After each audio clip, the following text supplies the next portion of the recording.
Prop the hips up. Find a mudra that you want to work with. First finger and thumb together, just interlocking the fingers and the thumbs touching. Take the first few breaths to settle into the physical body. So notice if there's any unnecessary tension that you can let go of. So right from the beginning, here at the beginning of practice, we want to find that balance of softness or comfort and stability. We're sitting up tall without feeling rigid. The eyes are soft, the jaws relaxed. We start to notice the breath then moving through the nose and the throat. So we become more aware of the physical sensation of the breath. And then let that start taking over more of your attention. The feeling of your breath, any sensations correlated with your breathing. So we're starting to pay more attention to how the body is responding to the breath.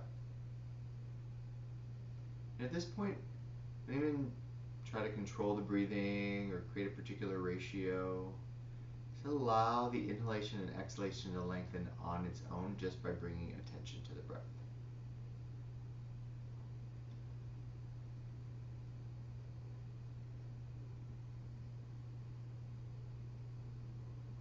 To notice how that already starts to shift the condition of your mind and your nervous system.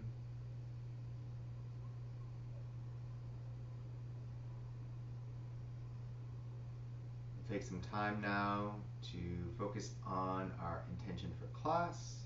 This could be something you'd like to manifest in terms of your health or well-being. It could be a spiritual aspiration you have within your own heart.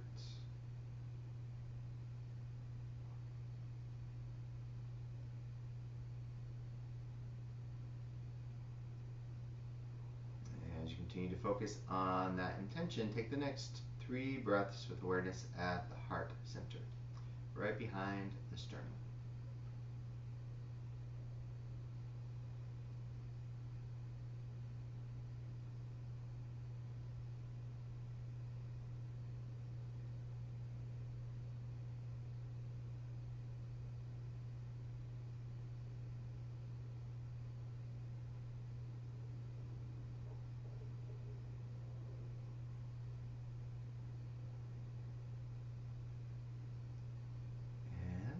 Palms together in front of the heart center, Anjali Mudra.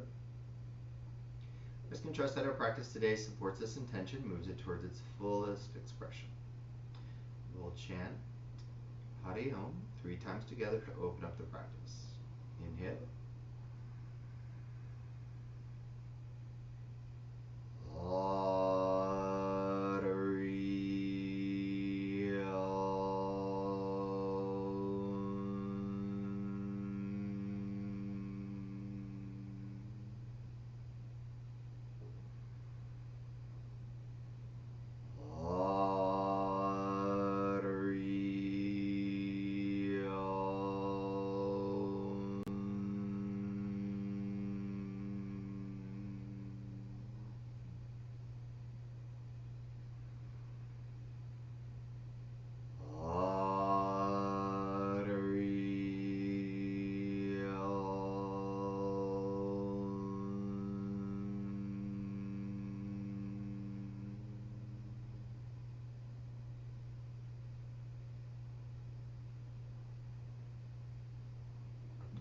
Slowly open the eyes. And let's start off in downward facing dog. Move any props off to the side. Take your time to get yourself set up. Make sure the distance between hands and feet are there. And once you get the hips backing up, feel a little movement. Start to regulate your breath now. We want to regulate the breath a little bit more, so we're mindful of getting in about 5-second breaths in and 5-second breaths out. Notice if there's any areas in the body that might need a little more attention. Bend the knees, pedal the feet. Notice if there's areas in the hips, shoulders, spine. Relax the neck muscles. Relax your jaw a bit more.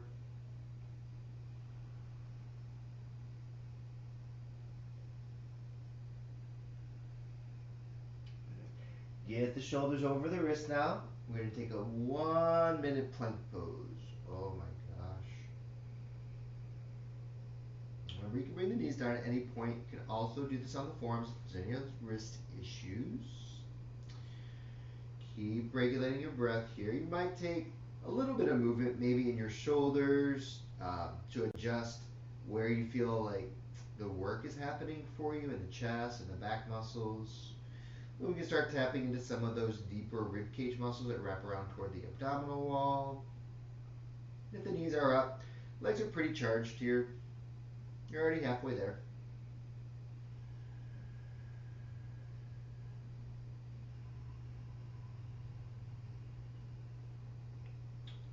Yeah, 15 more seconds.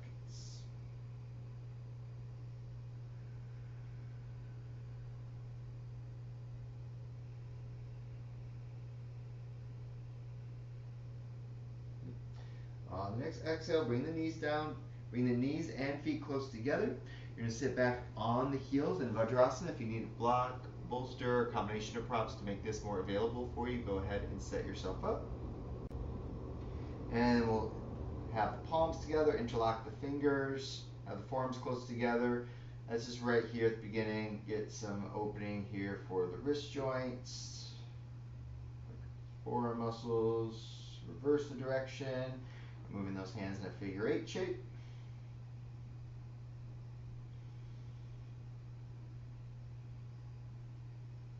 And then we'll take the hands into Kali Mudra. All the fingers are interlocked, but first finger and thumb are pointing up. Remember, this is a short, sharp exhale, forceful breath out, passive breath in. Arms are going to be up alongside the ears here, keeping Kali Mudra. Make sure we're not flaring the front rib cage forward. You'll feel a little chin tuck here. Close your eyes, gaze up in between your eyebrows for Sambhavi Mudra. And we'll do about a minute. When you're ready, begin.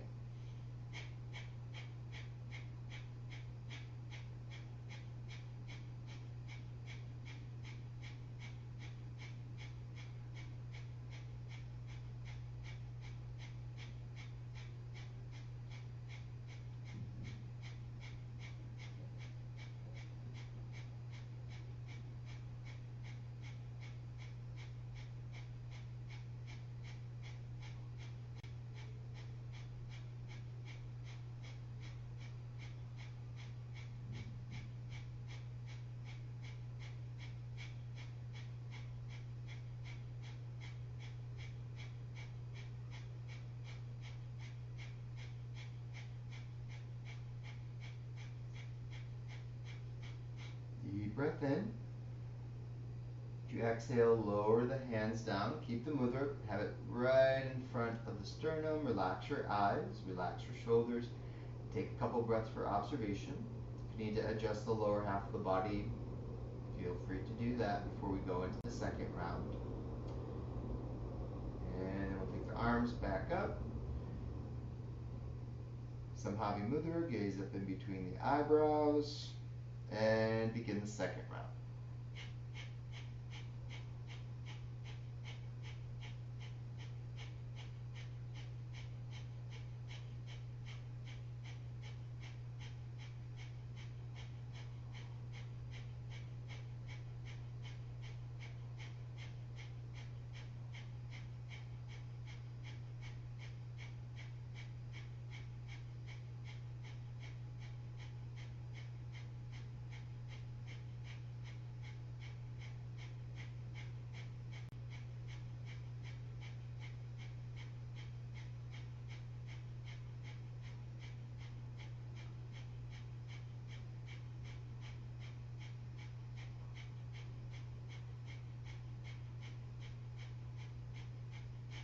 Deep breath in.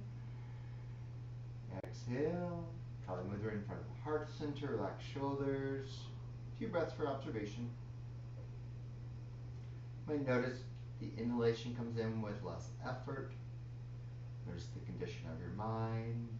Feel more focused, less distracted. And then we'll come back up onto all fours. This time we'll get the knees hip width distance apart, feet hip width distance apart, wrists under shoulders. And then we're going to do a simple spinal wave. So tailbone, chest, and head are all lifting up here. Take a full breath in that shape, and then keep the head up as you exhale. Tuck tailbone first. Feel lower, middle, upper back move. Relax the neck at the end. Head heavy. Keep head heavy as you tip tailbone back up. The beginning of your inhale, and follow the wave-like motion back up the spine. And then continue with that movement at your own pace. Paying particular attention to that articulation along your spine.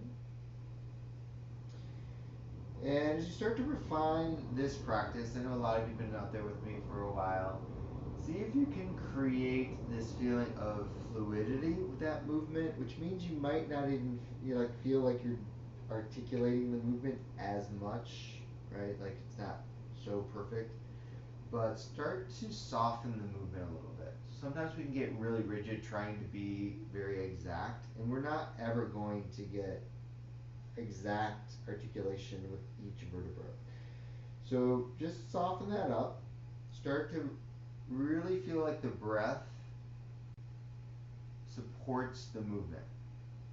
Initiates the tucking of the tailbone, initiates the tipping up of the tailbone, and then that wave-like motion is fueled by the breath. We're going to do this a few more times so you can kind of get more into that sensation.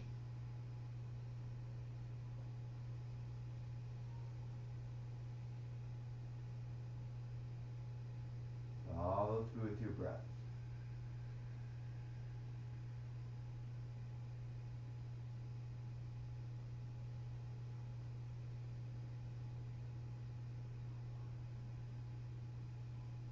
One last round. Take your time. Next time you inhale, come to a neutral position for the spine. Let the natural curves return and take 1 to 2 full resting breaths there. Notice any subtle sensations along your spine, maybe even toward the crown or the front of the brain. We'll curl the toes under, keep the feet, knees hip width distance apart. Get your hands a little further in front so the wrists are a few inches in front of your shoulders. Slowly take the hips back toward the heels, but focus more on belly toward thighs. Go ahead and take a couple breaths there. See if there's any tension or gripping in the hip structure, particularly right where the leg bone, the upper leg bone and hip come together. See if, without pushing, right, that you can soften, let go of the gripping, and then space gets created. So it's not about pushing the hips back further, but holding the shape, and just notice if you can let go of any tension there in that hip socket.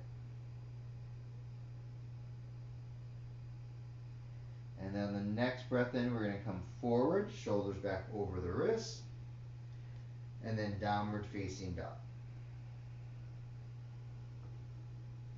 Get the feet a little closer toward the midline. Make sure we're really planted in the upper back, shoulders and palms. Right leg lifts up. Have the right knee bent. Even up the hips. Take one inhalation here, and on the next exhale, you're going to draw that knee toward the chest, shoulders over the wrists. Right leg floats back again. Keep the knee bent. Lift the thigh. Exhale, right knee toward the left elbow. Slight twist. Inhale, right leg back. Strong glute. Right knee toward right elbow. In that hip lift. And back, strong glute. Keep the knee bent. This time the right foot's going to go to the outside of the right wrist for a wide runner's lunge. Left palm stays supportive. Hold that shape here with the lunge and then twist towards your right. On your next inhale, you're going to come out of the twist, bend your left elbow, deepen the flexion in the hip, belly and chest toward the floor. Exhale, twist toward the right, right arm straight up toward sky, and inhale to come out. We're going to do that 3 more times. Take your time, connect to your breath with your movement. Back leg stays strong. We're staying rooted through the ball mount of the right big toe, center of heel, ball mount of right pinky toe.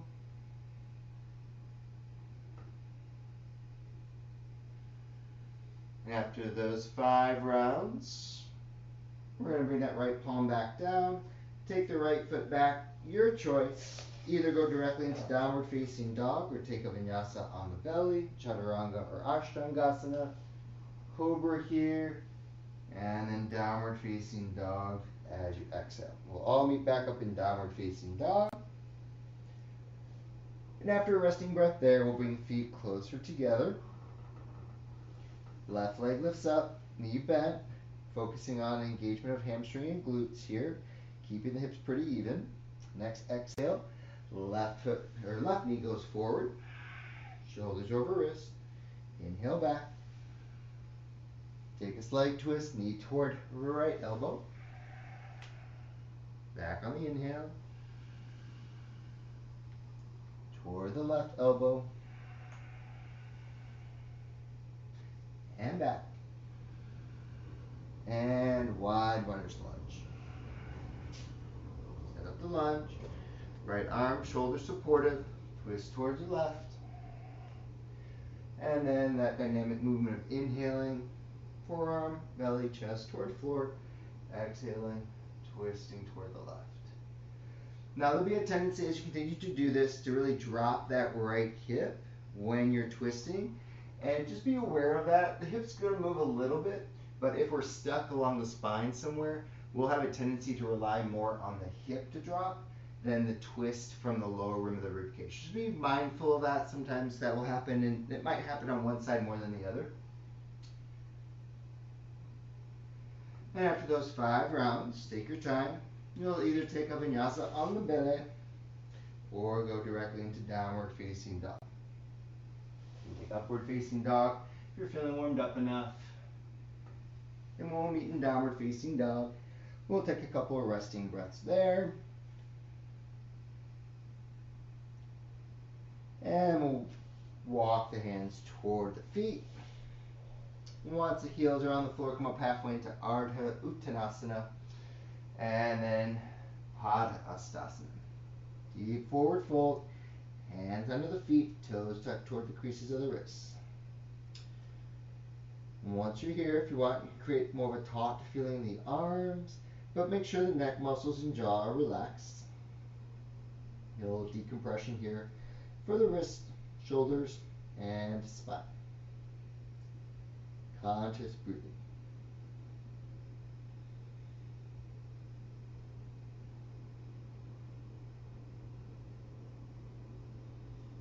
Take a couple more breaths there.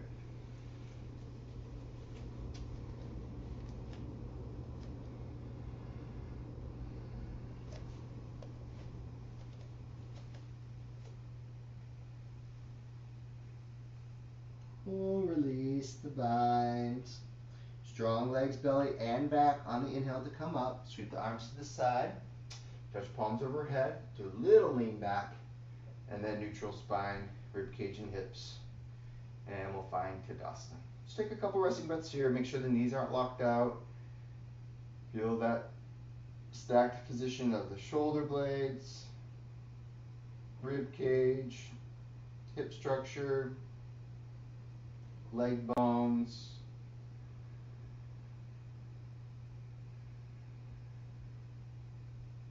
We'll bring the feet in closer toward midline, all the toes pointing straight ahead.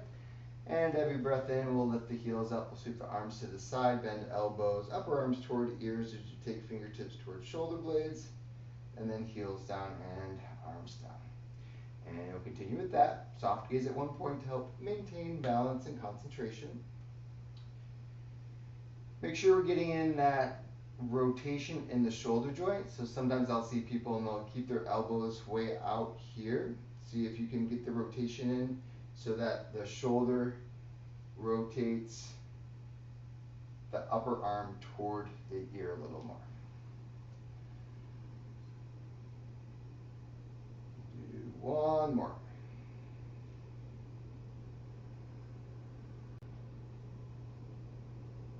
Next time the heels are down, the arms are down. Go ahead and stay there. One resting breath. We'll all meet up together.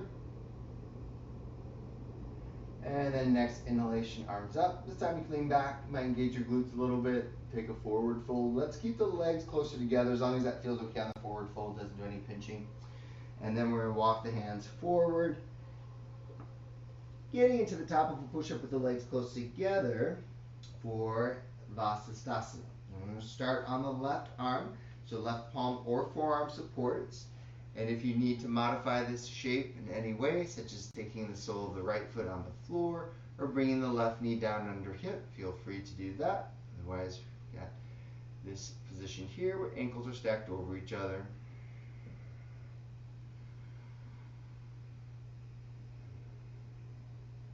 On the next inhale, we'll move through plank pose. We'll switch sides. Shoulder over wrists. You are on the palm, shoulders, or fingertips are pushing into the floor. Lift in that lower rib cage. Checking with the breathing pattern.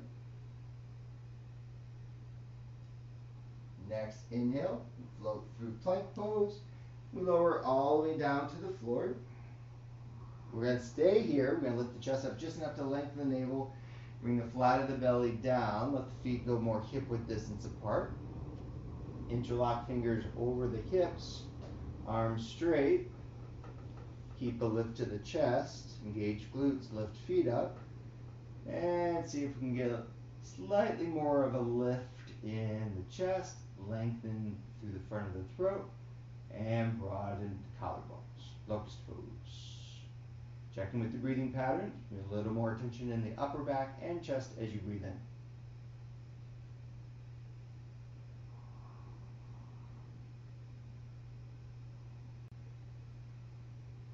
And lower down, arms alongside the body, palms up, left ear to floor. We're going to settle everything in just for a few breaths. Relax the arms, legs, hips, shoulders. Relax your jaw.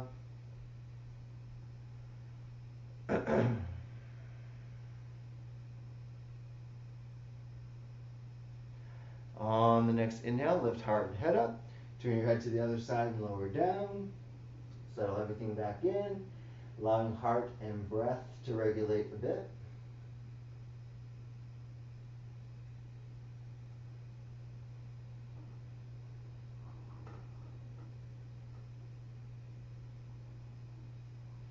And next inhale, lift heart and head up, hands under shoulders, and we'll find our way back into downward facing dog. Strong belly back. On this next exhale, we'll take the left foot forward into a runner's lunge, so in between the wrists. Once you have this position here, you might shorten your stance a little bit for a high lunge. Right knee's going to stay slightly bent, torso's going to come up. Find your balance. Once you have this position here, arms go out to a T formation, wrapping fingers around thumbs in Mudra Mudra. Root through the ball mount. Big toe on the front foot. Settle into the hips. 5 longitudinal lunges. Straightening the front leg on the inhale and sinking the hip on the exhale. 4 more at your own pace. Keep the arms drifting back in space just enough so we still have that engagement in the upper back. Soft forward movement with the chest.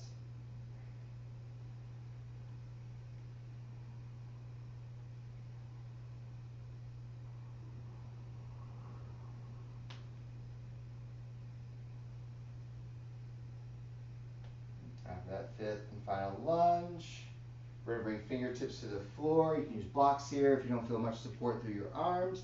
And slowly start to straighten your front leg until you get a stretch in the belly of the thigh. You're going to press through that back right heel while resisting the right hip forward so that right leg straightens. Hold this shape here. Conscious breathing. Just where your attention naturally drifts. That's the posture helping you to access.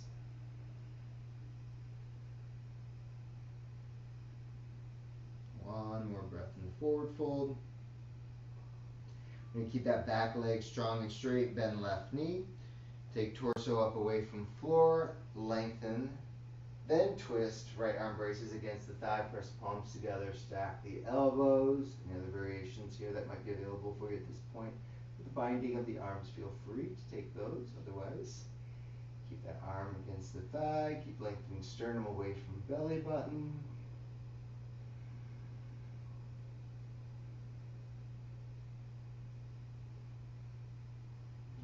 Next inhale, we come out of the twist.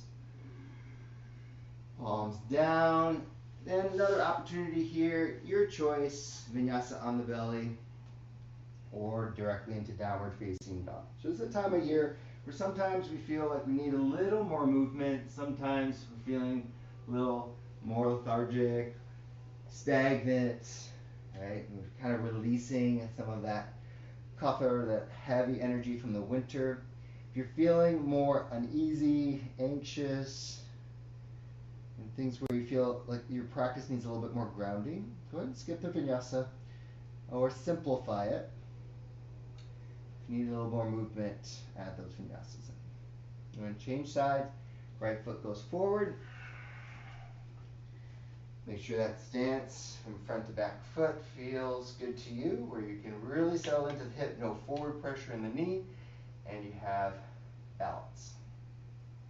Arms T formation, move through Urdhva.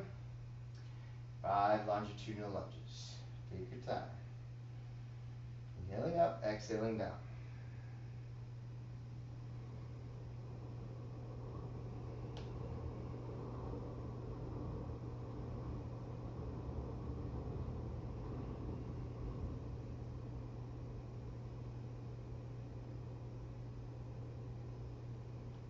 Breath is 1 second longer than the movement.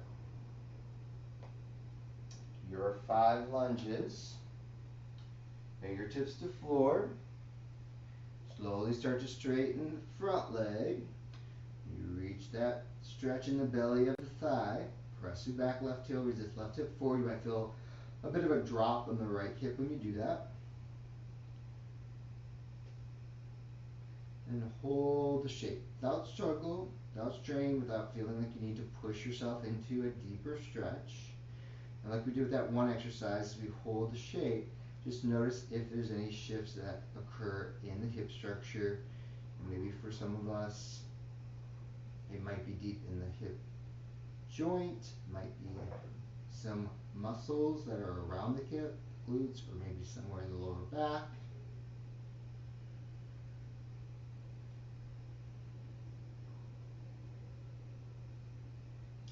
Bend that right knee, keep back leg strong, bring torso up. Remember we talked about dropping that hip when we were doing those dynamic twists. Same thing here, twist from the waist, follow through with the twist here, keep the back leg strong. That will help to stabilize the hip a little bit. Again, any variation you practice with the arms on the first side, go ahead and do your best to do on this side. Just make sure you're not sacrificing that length in the torso. Sometimes we're going to go in a little bit more into flexion when we do those binding options, but we just want to be honest with ourselves about where the spine is in space.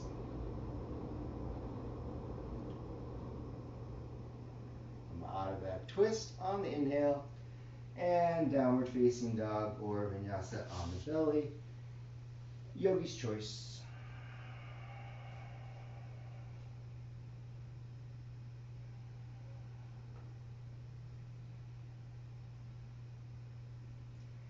Once we move back up in downward facing dog, we'll bring knees down, knees close. We're going to sit in between the heels now in Vigorous.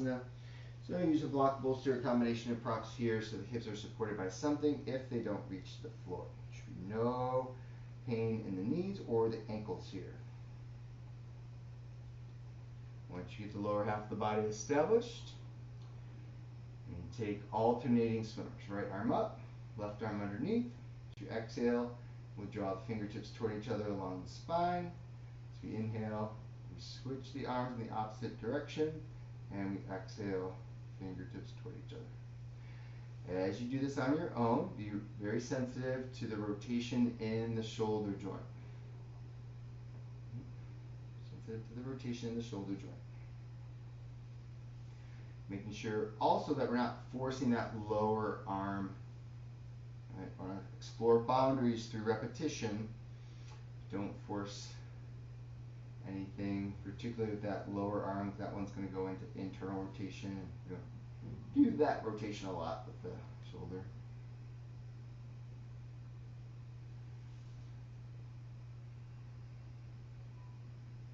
Do one more with the right arm up. One more with the left arm up.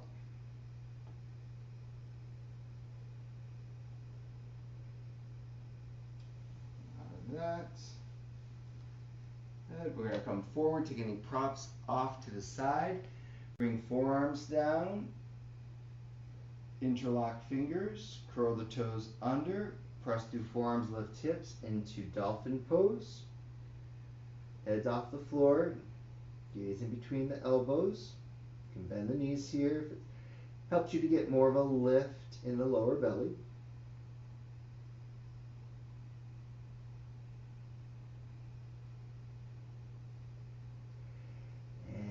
Bring the knees down. Take a couple resting breaths. Make sure the heart and breath feel regulated before you go up into either a headstand or your headstand prep. Remember, if you've got something such as a sturdy piece of furniture that's not going to slide on the floor, couch or chair, you can use that to bring your feet up on. You can bring your foot up against the wall, hip height. Practicing in the middle of the room. Make sure you don't have anything behind you, just in case. And take your time setting yourself up. Anywhere between 7 and 10 breaths. It's a pretty good range to be up. If you need to do 2 rounds, make sure you take resting breaths before you come into your second round. Take your time.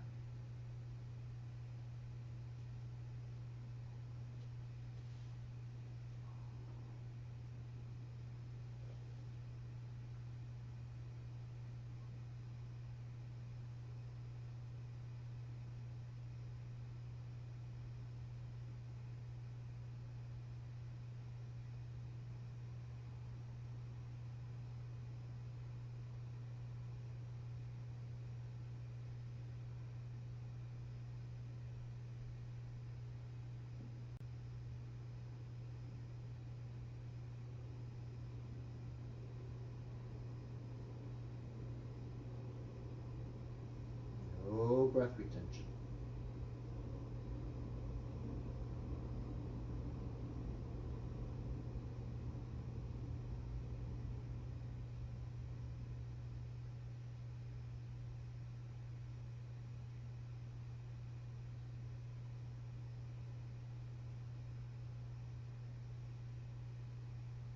Keep a strong back. Aware of the foundation. If you're up and staying up.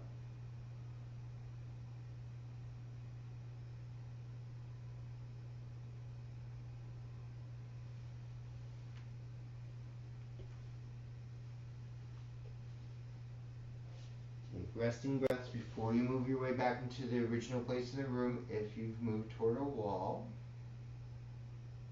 Sitting in upright position will give us a sensation in the body where we become more aware of that downward flowing energy or prana vayu.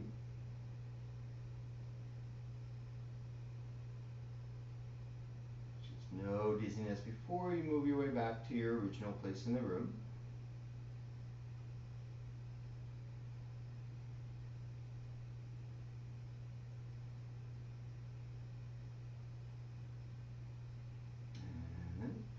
We'll meet up flat on the belly and thighs next. So when you come back to your original place in the room, we'll meet up in the krasana. So once you're on the belly, have big toes touch, heels fall away from each other. Let the chin rest on crossed wrists. So ideally, we've got the chin on crossed wrists. Bring some further extension into the cervical spine. If that feels like it's a little tight or doesn't feel good, you can adjust the position of the head. Or even bring the forehead down if you need to. Relax any unnecessary tension in the hip structure, lower back. Breathe.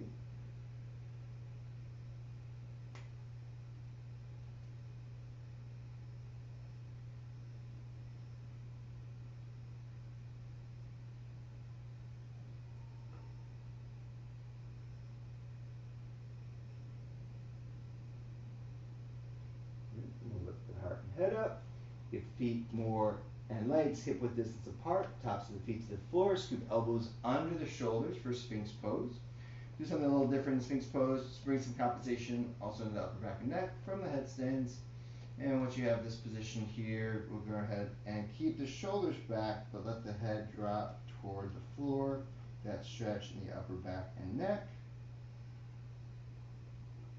This is an interesting position too for a lot of us, especially if we're sitting at a desk a lot, because oftentimes if the neck is down like this in flexion, the upper back is also rounding. What we're doing here, right, is taking that upper back into more extension while getting the neck into flexion. So feel like resets that dynamic a little bit, because then we're going to keep that upper back strong and then lift the head back up, lengthening through the front of the throat. Let that reset.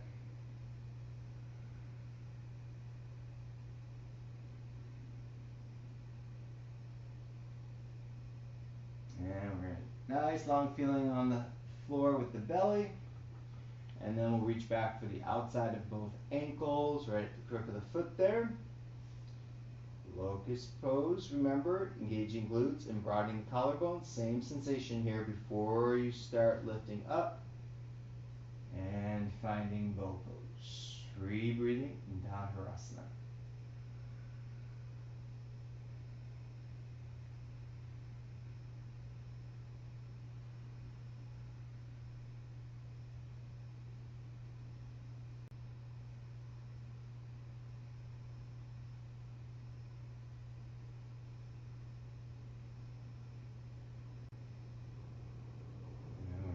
Down,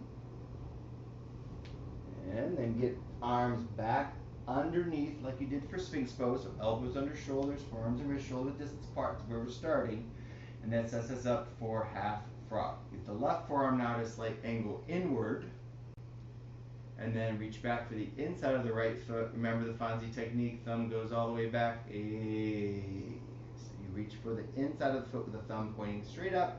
Then check in, making sure that left upper back still feels strong. And if you have all that, you might start taking the wrist, or I'm sorry, right, I'm forgetting my body parts. The heel a little closer to the outer edge of the hip, and then maybe getting that rotation in with the shoulder and the wrist. Remember, we're not pushing that right knee down or thigh into the floor. We want to hold the shape here and let that knee lengthen away from the hip. Sure, if you start sinking that left shoulder, and you're going too far with the right leg.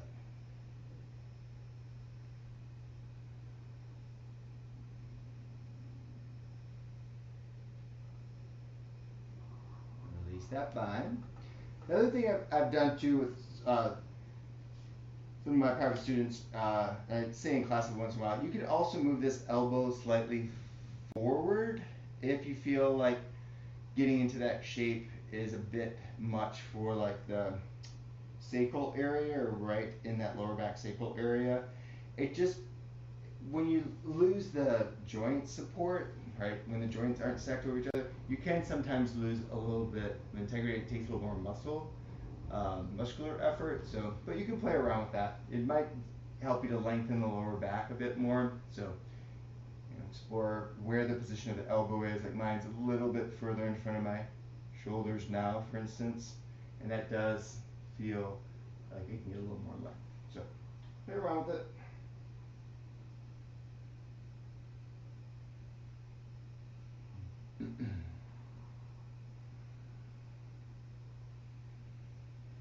Conscious breathing.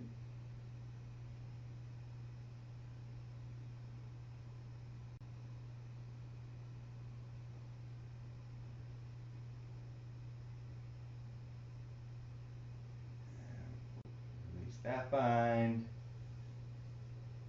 And hands under the shoulders. Curl the toes under. Push up and away. Hips over knees. And quarter dog next. Reach arms out in front. Slowly move belly and chest toward floor. Relax the neck at the end. Keep enough weight moving back through the hip structure to maintain length in your torso and space for your shoulder joint.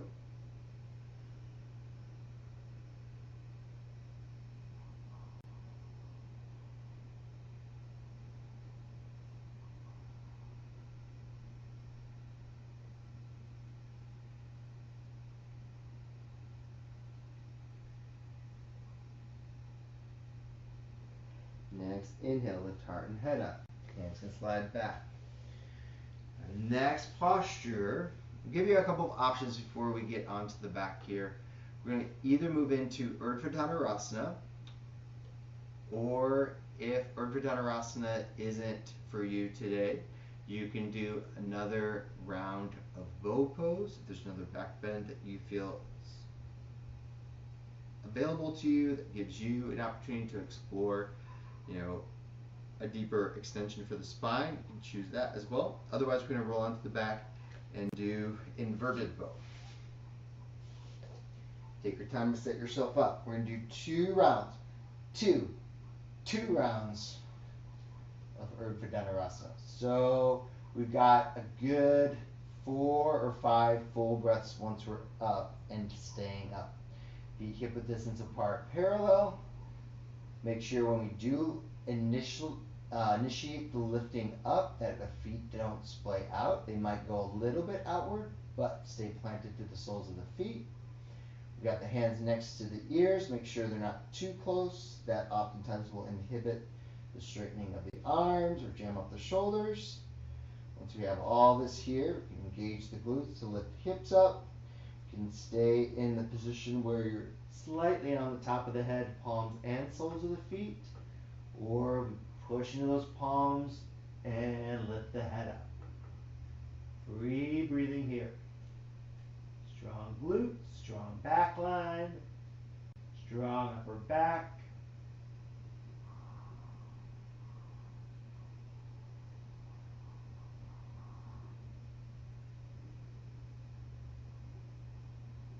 You're ready.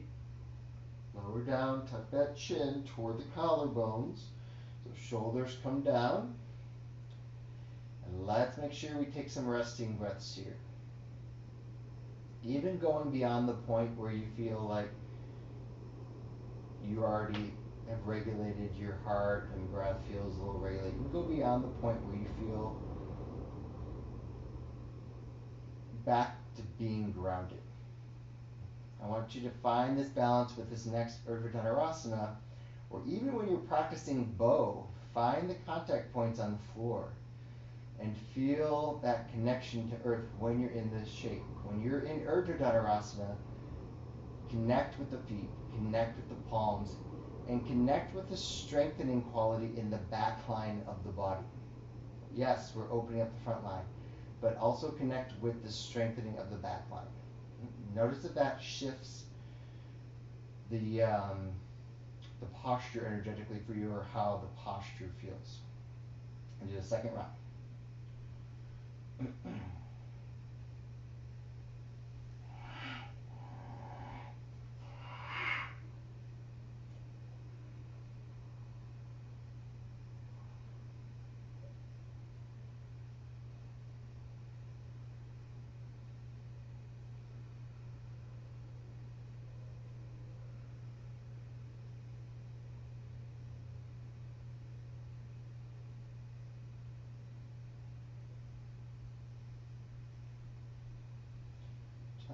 Lower down. When you come out of your second round, if you're coming out of bow, rest in the Nakrasana. If you're coming out of Urdhva Dhanurasana, rest where your knees are bent, feet wide, and knees falling toward each other. Arms are alongside, divide the palms up. So take your resting breaths there in either of those shapes.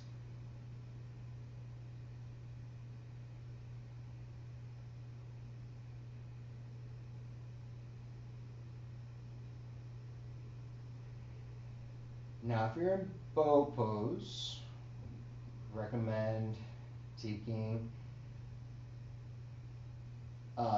pushing up onto all fours and taking maybe down dog or quarter dog before flipping onto your back, just to make sure that you're kind of neutralizing the spine a little bit. And then we'll all meet back on our back, and the knees will be bent. Once you have this position here, you're going to take the right leg straight up toward the sky. Initially, interlock your fingers behind your thigh or your calf. Sometimes reaching for the foot's pretty easy for if that's easy peasy for you. You do that. Just keep shoulders on the floor. But It doesn't have to be a deep back bend here, or a forward fold here. I just want you to hold the leg in place while relaxing any unnecessary tension in your hip and lower back.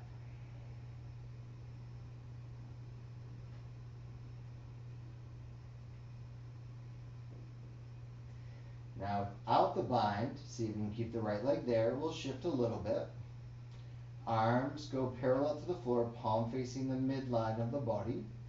This next breathing technique, there's a forceful inhale and exhale, so not a passive inhale. You need to force the breath in through the nose because the navel's going to be compressed here. And then lift the left foot up. Only straighten the leg as much as is available to you without bringing any uncomfortability in the lower back. You might be able to straighten it all the way, and if you do, then heel's about an inch away from the floor. Roll the shoulders away from the floor. Strong engagement in the navel. And then we'll do Bhastrika Pranayama.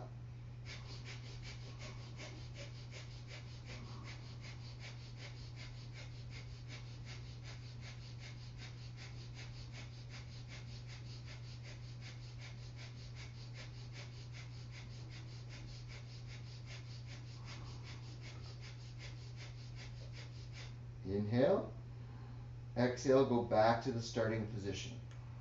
Feet down, arms down, shoulders and head down. Knees are bent. 2 resting breaths.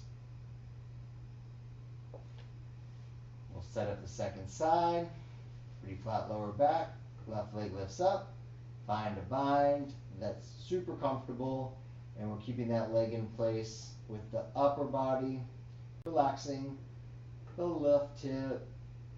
Crease to the left hip, lower back.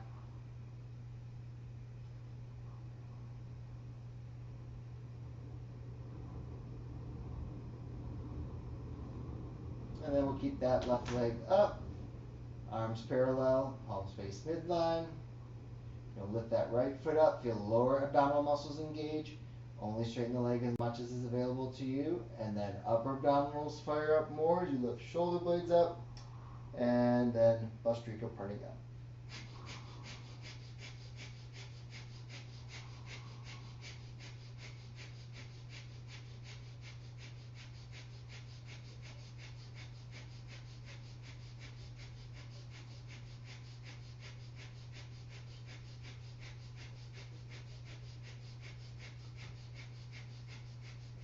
Inhale.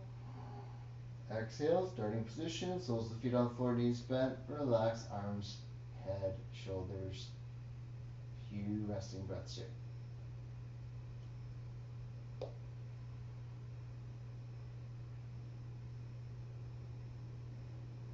Arms go to a T formation, palms up, make minor adjustments in the upper back, keep feet wide, knees bent. We'll do some windshield wipers. The knees go to one side, turn your head to the other side, keep the jaw pretty relaxed. Come back to center with the knees and the chin on the inhale, and knees to the right and head to the left. And back to center. Go back and forth at your own pace. Nice, slow movement, easy. Arms stay pretty heavy.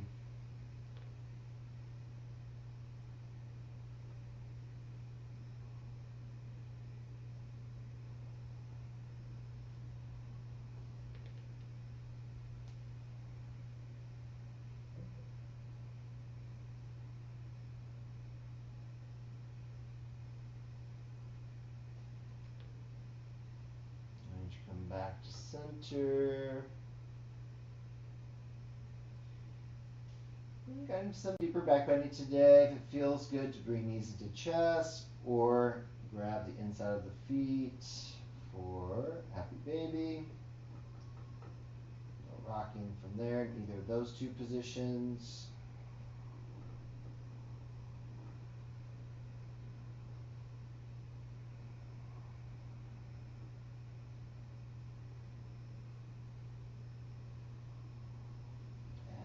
Extend the legs out.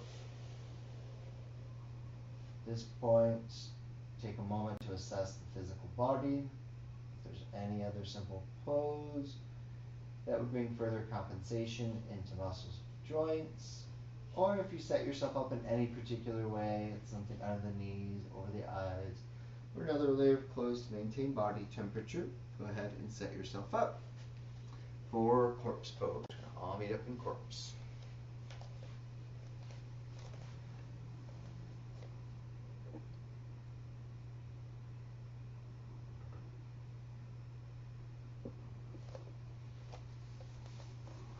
Take your time, set yourself up.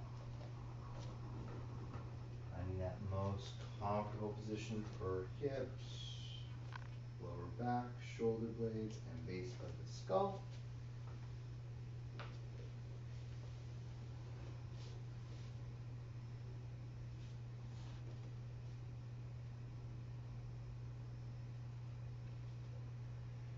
And once you get settled in, take those first few breaths so that all the muscles and the bones give into gravity. Take the first few breaths, let all the muscles and the bones give into gravity.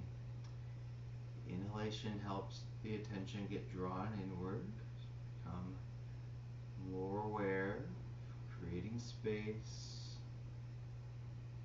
And with each breath in, using your imagination, feel the prana come in and fill the space.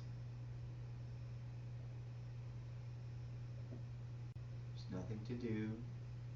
There's nowhere else to be.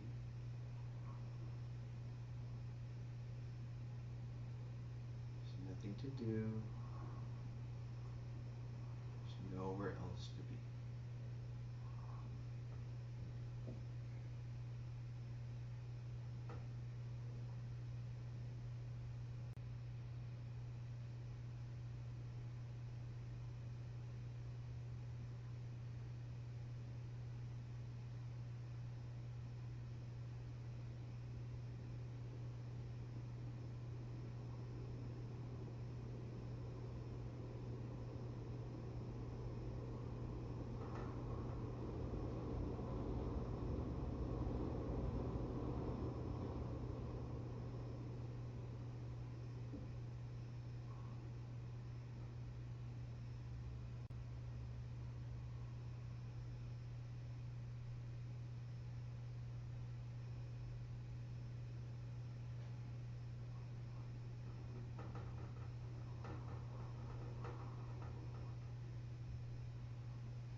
start to create some movement in the physical body and take deeper breaths in.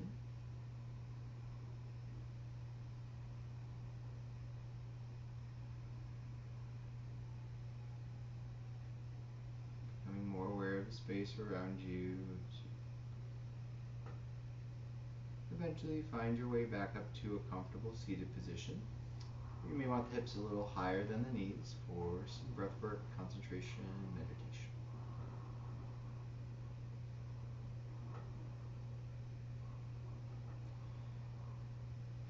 And every now and again with these classes, these vigorous classes, I'll lengthen a certain amount of time for meditation.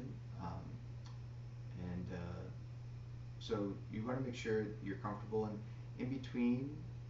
Let's say at the end of the breath work and we shift into like another component of the subtle practices, feel free to shift around, make yourself comfortable. I mean, in those breaks, it's a good time to do that. If the physical body feels unease, we're going to be distracted by that. So as we start refining and just kind of start going into longer times for concentration and meditation, you want to make sure you're as comfortable as possible. So don't get too lost in how you feel like you're supposed to be sitting. If raising the hips up quite a bit higher is helpful for you, I would say even if sitting in a chair is more comfortable for you, maybe you're having some lower back issues today, always take care of yourself in that way. We can kind of get lost in what we kind of think we need to be doing in terms of a seated meditating position. But I always encourage people to find whatever the most comfortable position is for them, where they can sit up tall, not feel rigid, feel rooted either in the hips or in the hips and the soles of the feet if we're sitting in a chair, for instance. So I want to give you that time to make sure you're set up comfortably and you can breathe freely and feel less distracted from your physical body. And when you're ready, you can take any hand gesture that you feel you typically practice in your meditation or concentration practices. First finger and thumb together in Yana Mudra with the palms up is one that I practice often. Interlocking fingers, thumbs touching is another one that I usually will offer and that I practice often. Any position that gets you into a particular frame of mind where the attention is drawn inward.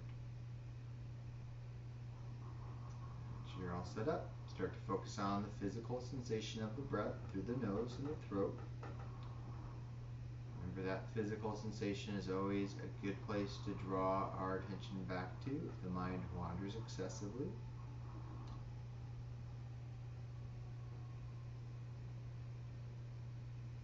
Point we're not regulating the breath, just noticing how the inhale and exhale lengthen on its own.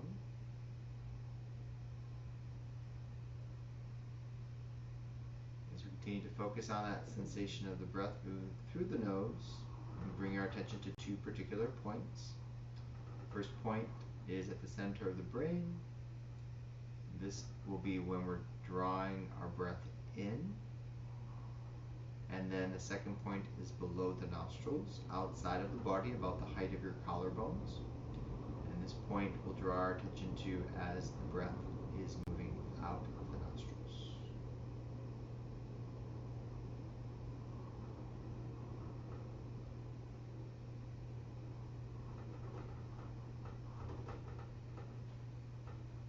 Every once in a while, keep checking in with any unnecessary tension in the eyes, the jaw, and the neck. Particularly, we'll turn on the neck muscles when we're inhaling, so be aware of that more on the inhale.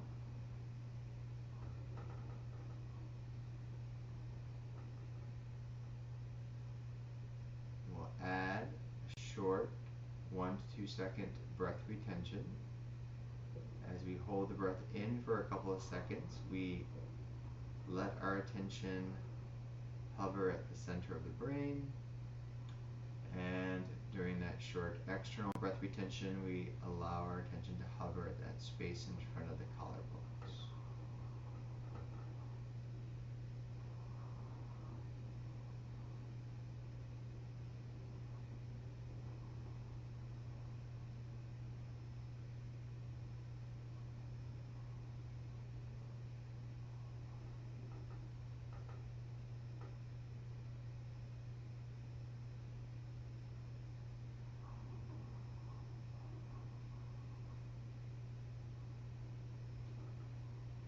Next, we establish a pattern within the mind, following the breath first through the left nostril on the inhale, center of the brain, the short breath retention. Next exhale, we draw more attention to the right nostril, exhaling the breath out. The short breath retention at the end there, hovering in front of the collarbones. Keep it on the right for the next breath in, center of brain, slight pause, and back to the left nostril, collarbones, below the nostrils, slight pause. That would be one round. So establish that pathway within your mind first. Left, right, right, left.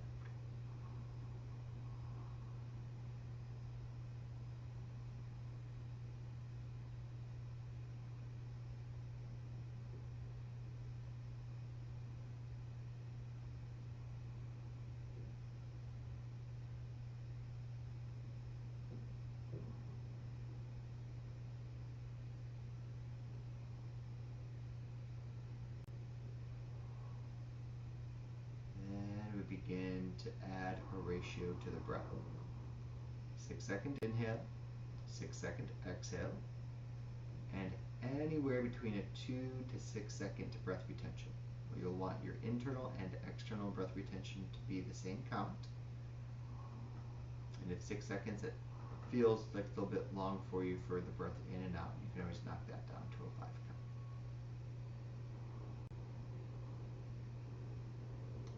Breath retention. Hold the attention at the center of the brain during internal breath retention. And it hovers in front of the collarbones below the nostrils during the external breath retention. Continue on your own.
round. You want that exhale with the attention moving through the left nostril.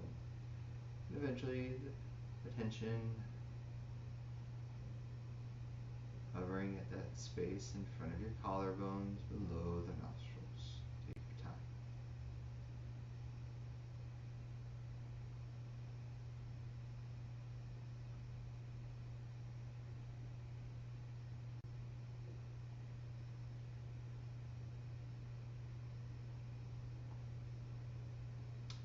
Establish another pathway between 2 points. This time, start our inhale.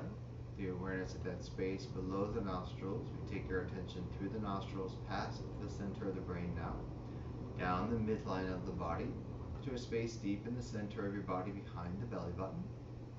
As you exhale, you take your attention up the midline, past the center of the brain, out through the nostrils, and back to the space in front of the collarbones where your individual and cosmic prana merge.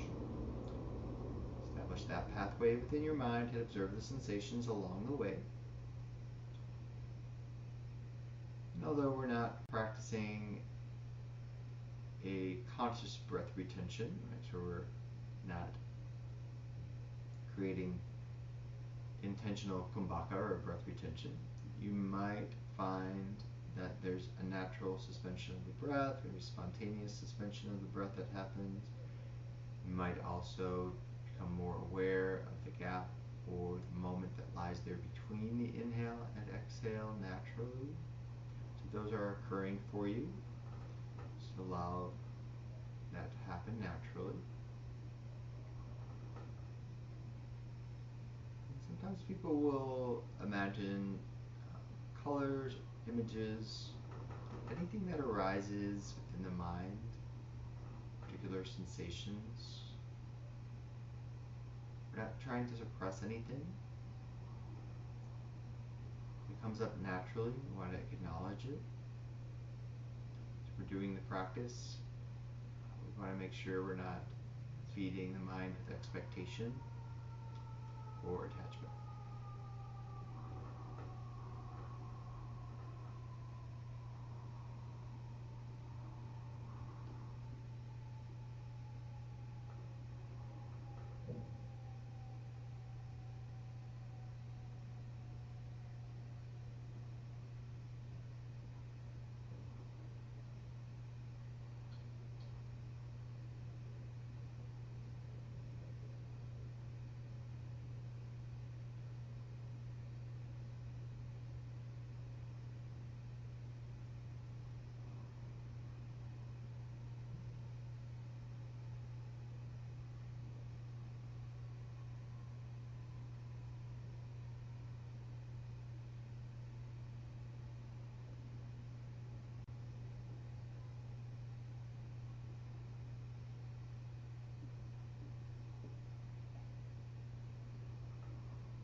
there.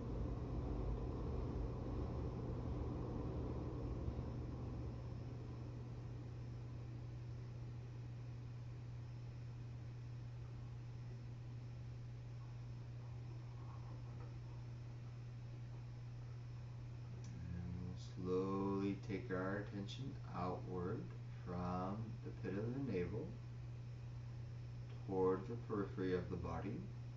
As we take a natural breathing pattern, we allow the attention to drift to the front, back, and sides of the body, all the abdominal organs, digestive tract.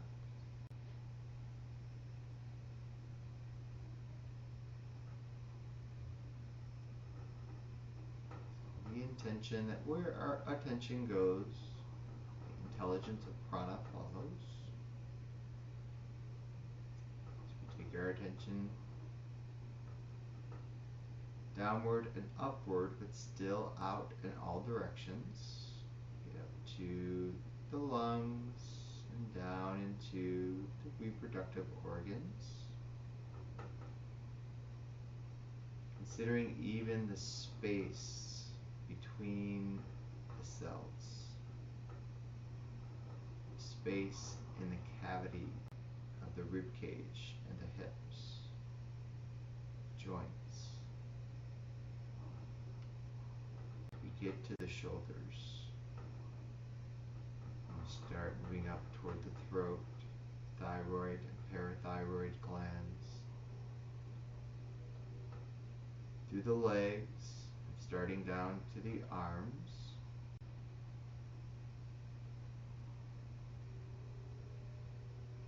All the muscles, all the bones, toward the skull.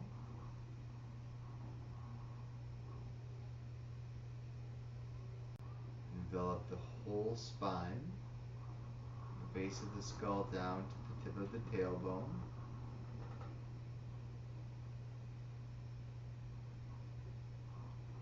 Down toward the wrists and the ankles, and into the brain, the eyes, the ears, the tongue,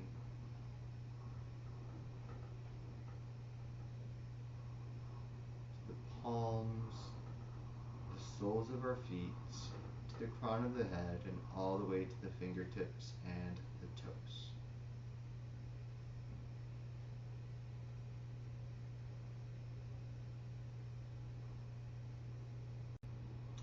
Breath in, take the attention slightly beyond the physical body. And take a few breaths there, the awareness of the space around you.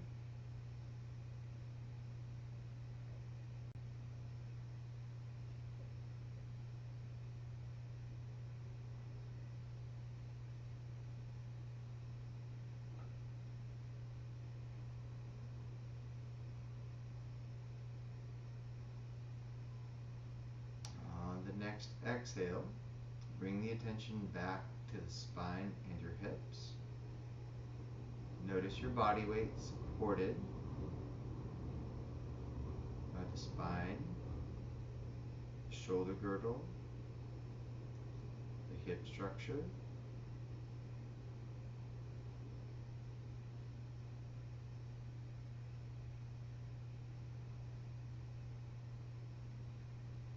palms together in front of the heart center in Anjali Mudra, and we'll take a moment for reflection and gratitude.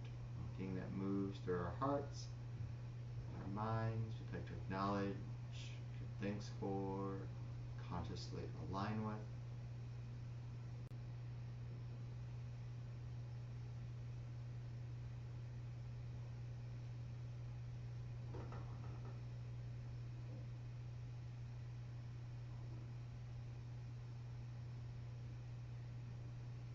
Seal the practice by chanting Om Shanti Shanti Shanti. Inhale.